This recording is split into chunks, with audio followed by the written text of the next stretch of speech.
Hola amigos, it's Kirsten. I really was thinking as I was doing my weekly meal prep this afternoon about kind of my younger self as a dancer. And at the time when I was 14-ish, 13 or 14, which is still pretty young, that is when I felt like I had to make a decision as to whether I wanted to pursue ballet professionally or just do it as a hobby through high school or something like that. And so I was considering all these things, and it was a really big decision, as I think it should be. I think it's realistic to treat it like it's a big deal because it's, number one, like a very alternative path to choose if you are a young person, like trying to figure out your way in life, and people are doing all these conventional things. Ballet doesn't necessarily fit into that conventional mold, okay? So I was considering all of the different aspects of life as a dancer that I knew of at the time. And so now, as a dancer that is with a professional company, I'm 23 years old. I'm looking back and thinking of all the sacrifices that I've made in order to pursue ballet professionally. And I just wanted to make an honest video about that in the light of positivity, of course, because obviously I have not considered any of these things to be a big enough deal to take away my passion from dance and to pull me away from pursuing it as a career.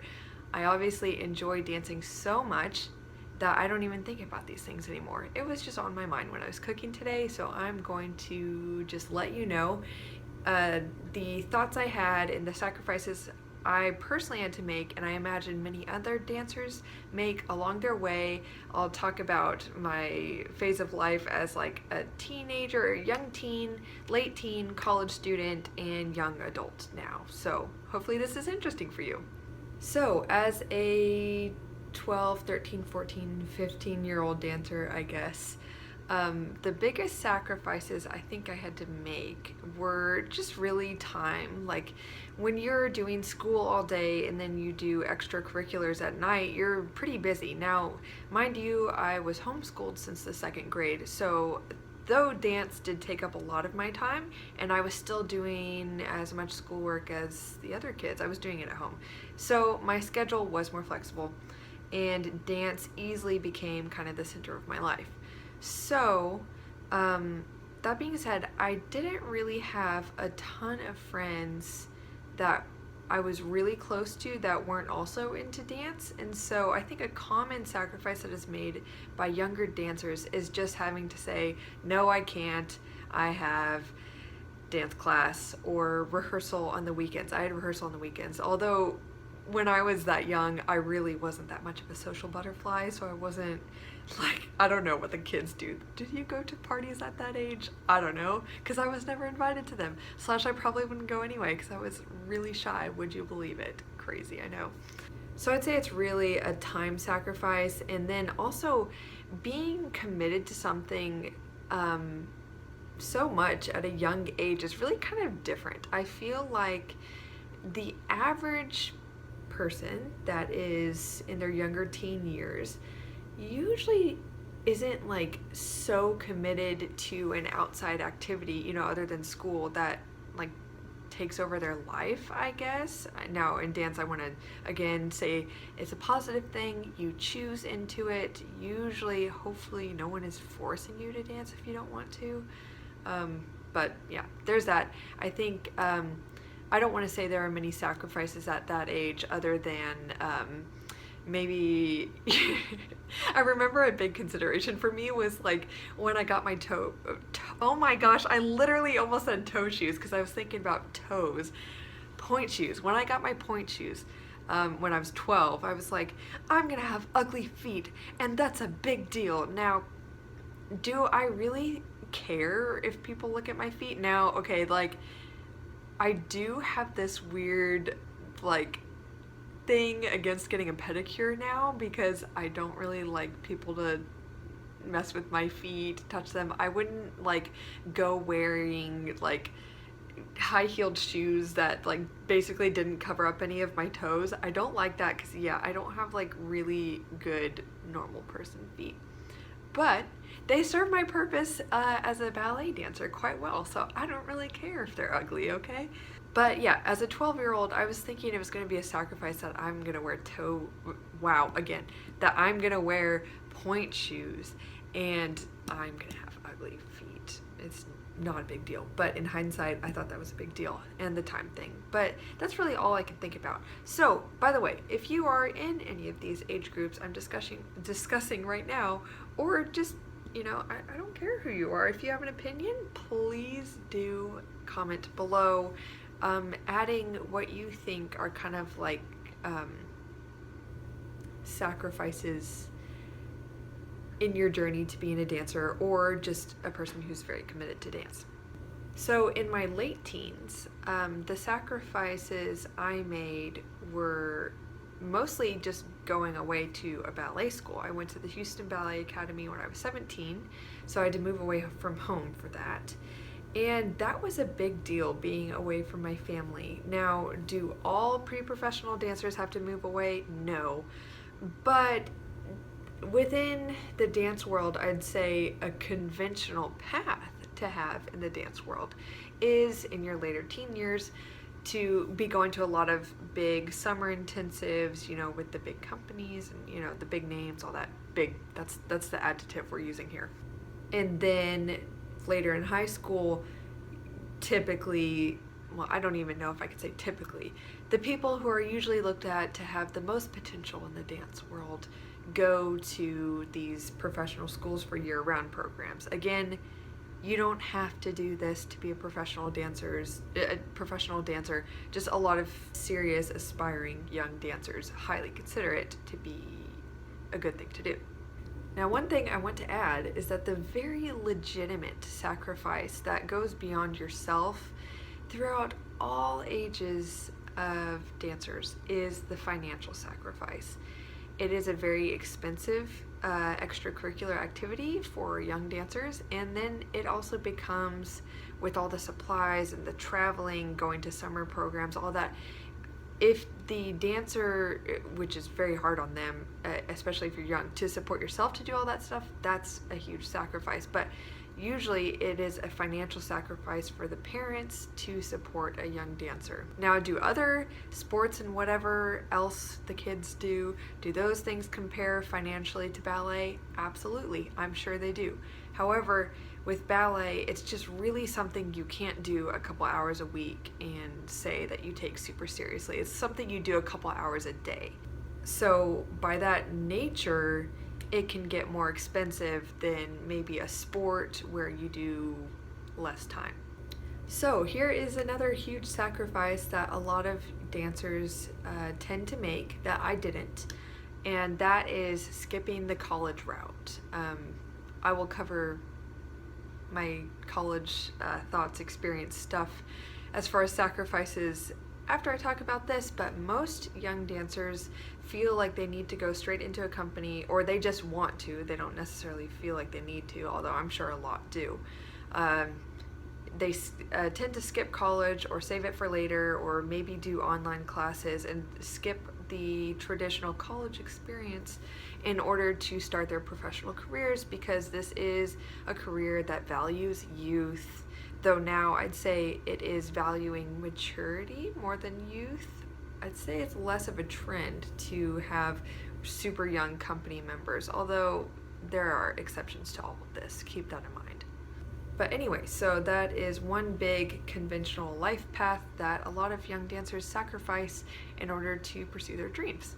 For me, when I was in college, because I decided to stay a year after my senior year of high school, I stayed another year at the Houston Ballet Academy, so that was like my gap year.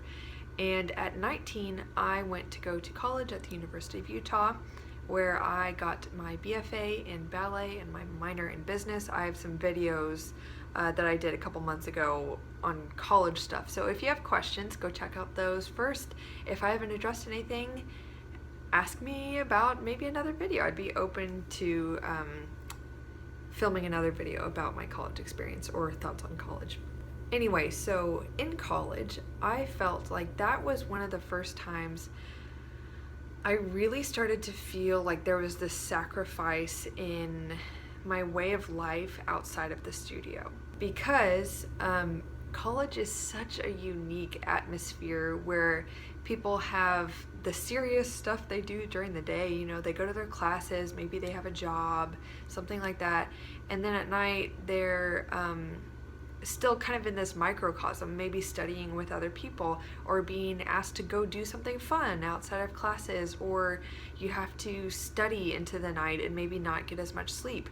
Pretty much it is very typical for college students to completely disregard their personal health and wellness during their time in college. And as a dancer, you just can't ignore that. And so I did start to feel very quickly like this huge shift in my way about like how I looked at food, nutrition, having to say no to things because I needed to get sleep because I had a full day of dance and rehearsals and college and studying, all these things. I just had so much on my plate that a lot of my friends who weren't in dance didn't have. And so I did feel like there were a lot of times I made a lot of social sacrifices and definitely like tough choices when I started to value my health a lot more because in my freshman year, I think I was still in that childlike mentality that I could eat whatever I want and still be thin and all this stuff. And maybe I should do a video on that. Yeah, I think there are going to be a lot more food related videos on my channel probably, and not just what I eat in a day or recipe, but like talking about my relationship with food, my health journey, all that. I think that would be a great idea. So anyway, a big part of that story of my life was college and starting to realize that just casually enjoying whatever food was around, which was usually crap like pizza and whatever, that college students feel like they need to eat all the time to have fun and, you know, like be a college student, which you don't. And that frustrates me. It's just the culture. And so after my first year, I really had to start saying no. I really had to start watching what I ate and all that. And so that started to feel like a sacrifice. Obviously, again, I'm still here, still dancing, still love it. So it was all worth it. And it was definitely a part of my personal formation that I really value. And also just seeing how much I've grown in my walk with like how I relate to food, how I feel about it, all that stuff. And so I don't regret it. But as a college student and a dancer, that was really hard. And also just, again, I think time sacrifice is going to be a theme throughout all the ages, and that's a really obvious one, so I'll stop mentioning it. And I'd just like to point out another kind of like overarching sacrifice. I know there are many, so I'll probably like interject my thoughts with this stuff. But there's one thing that I've recognized more and more as I've grown older, as I've come into like who I am, my personality, how I perceive myself. I want more and more to kind of break out of my ballet shell and understand who I want Kirsten to be as a normal person aside from ballet. And like as I've tried more to understand what my identity is outside of ballet and kind of like detach it from ballet, although that's not possible completely because I do care about it so much. It's been a huge part of my life and I definitely identify as a dancer, and so it's always going to be a part of who I am. But is it all of who I am? No. So that being said, I find it hard in my quest to kind of like find a more wholesome identity when I try to go talk to people who aren't associated with the ballet world and they still label me as a ballerina. You know, I feel kind of like pushed into this like group that is sometimes alienated, like I'm some far off creature that is a dancer, you know, and like there are always going to be things that people really don't understand and they won't understand about ballet, and that's okay. But occasionally when you meet a person who's maybe not super sensitive or just doesn't really get it, that's fine because we all have different life paths and understandings, whatever. But there are some things that they say that might hurt your feelings, or might make you feel a little alienated because they just simply can't understand this very alternative lifestyle. So it's understandable on their part, and I do have a lot of grace for people. However, there are many times when people have made me feel childish, stupid, like weird, or like they're watching what I'm eating, what I'm doing. They comment too much on my appearance, things like that, because I mean, obviously the aesthetics of being a ballerina, I'm not a ballerina. It's technically a term for like a principal dancer, like the premier dancer in a company. I'm a ballet dancer technically, but occasionally the word ballerina slips out of my mouth. Okay, so it's something a lot of people identify with. So anyway, there's that. But yeah, there are a lot of times when I've felt a little bit marginalized, and maybe you can consider that to be a sacrifice of like really committing yourself so much to something that people see you differently. But it just is what it is. You move on. There are misunderstandings with every job, and in general, people do think that being a dancer is really cool, and so I think that is a plus side. I've gotten more friends off of it. People have come up and talked to me and been like really engaged in conversation because they want to know more, and I want to know about their lives, but usually they're just like, my life is really boring. I want to know about ballet, and I'm like, but you don't understand. I want to talk about non-ballet stuff. So anyway, it's just a really funny dynamic, I guess, to observe. One thing that I think is the biggest consideration, as far as sacrifices that I've come to terms with recently, is sacrificing your body. Because as much as people think like, oh, ballerinas, they have like rockin' bods and whatever, and more of the conversation is about like, oh, the sacrifice is watching your health, watching what you eat, and all that stuff, which is totally true. But one massive sacrifice is that you are extremely prone to injury. I don't know a single person in all like the hundreds and hundreds of dancers I've met and befriended. I don't know a single one of them that hasn't gone through a serious injury, or one that at least disrupted their life for a while, or made them upset, or cost their parents lots of money in medical bills.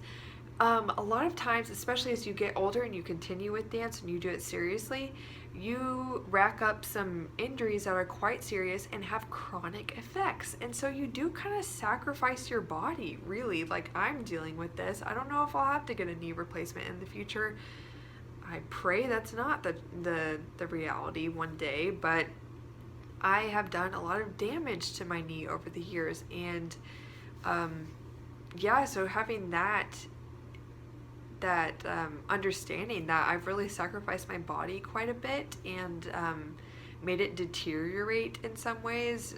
I mean, like, I've also made it so strong in many ways, but yeah, there's that balance again. Anyway, so I did want to mention that it is a big sacrifice no matter what age you're at, that you will be in pain and potentially rack up chronic injuries. Okay, now moving on to the sacrifices typically made in your young adult years, probably early 20s. If you went to college, kind of like post-college, you are kind of entering adult life. You live on your own. You're trying to financially support yourself, which is... okay, I'm just going to acknowledge it. First sacrifice, okay, is that financially it's very hard. It is not realistic, like I've talked about in some other videos, to expect to either be paid at all or be paid even close to a living wage, especially as a female starting out in the professional world of dance. So you've got to wait tables. You got to have a side hustle, or like 5. You have to work really hard to start making money, and sometimes, like for me personally, even though I consider myself to not be really insecure, I've had weird insecurities come up in me about my financial situation and how I'm not totally financially independent yet, and this like bothers me quite a bit, even though I'm very blessed by my parents and very supportive of what I do. We all have this, like me and my family, we have this understanding that I'm working my hardest and my best to do what I can. Anyway, so the reality usually is that it's a big sacrifice financially. You're not going to be living on a lot of money. You do have to work outside of dance, and it's not easy. However, the joy of fulfilling your dream and having that contract and being with a real company is like even better than what school life ever was for me, or being in a conservatory, or performing with the University of Utah, anything. Like, nothing beats it. So it's a give and a take, as usual. So there are a ton of other things I could talk about, but I'll finish up with two more. The other one is that, like, kind of an overarching principle whenever you are older, like maybe late 20s, 30s, whichever, usually that is kind of when people start being cognizant of their longing or not longing to have children.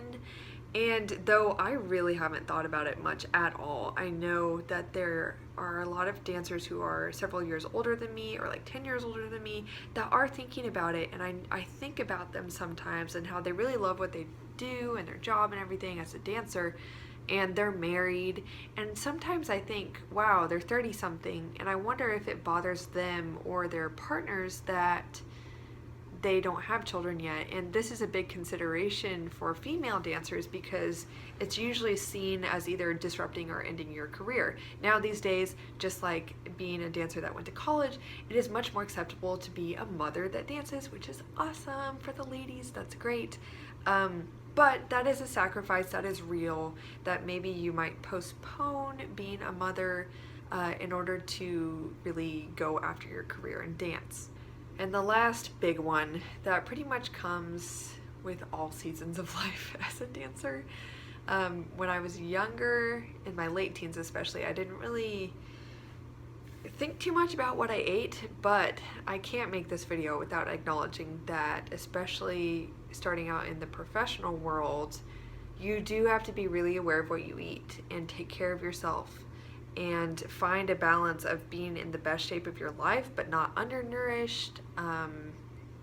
Just taking care of yourself but also looking really awesome and frankly being thin. I don't want to sit here and sugarcoat what the dance industry is about and the standards of fitness, I shall say. Now that's a little bit sugarcoating because sometimes I think it goes beyond fitness to almost expect us to be like models that are also athletes. And I mean like high fashion models that probably can't build muscle. Now, do people want muscle in dance? Yes, for sure. That's not what I meant. But you do have to be really fit to be a dancer, okay?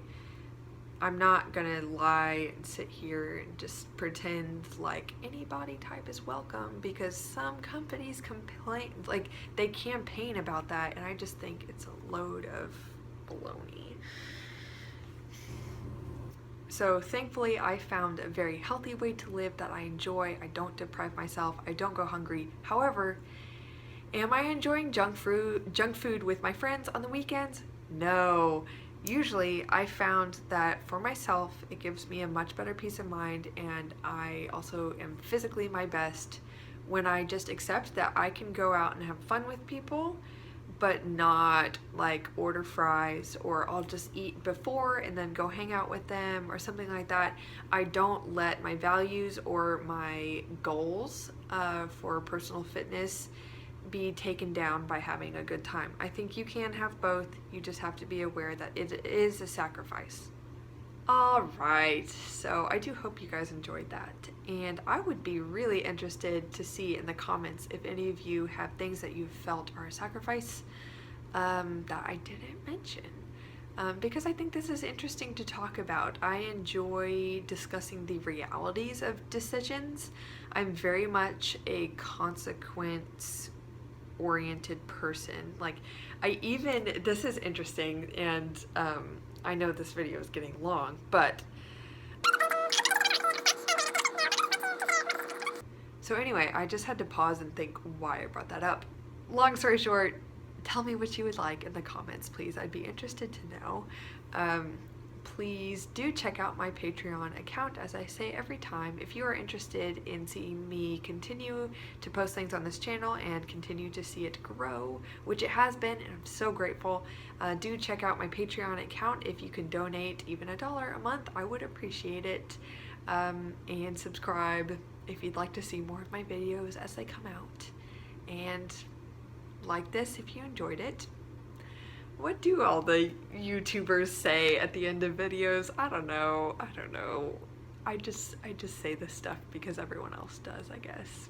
Alright guys, I'm gonna end it here, and I will see you next time, or you'll see me next time if we're speaking realistically, because I can't see you, even though that would be really cool. But yeah, I'm gonna shut up now. Okay, bye guys.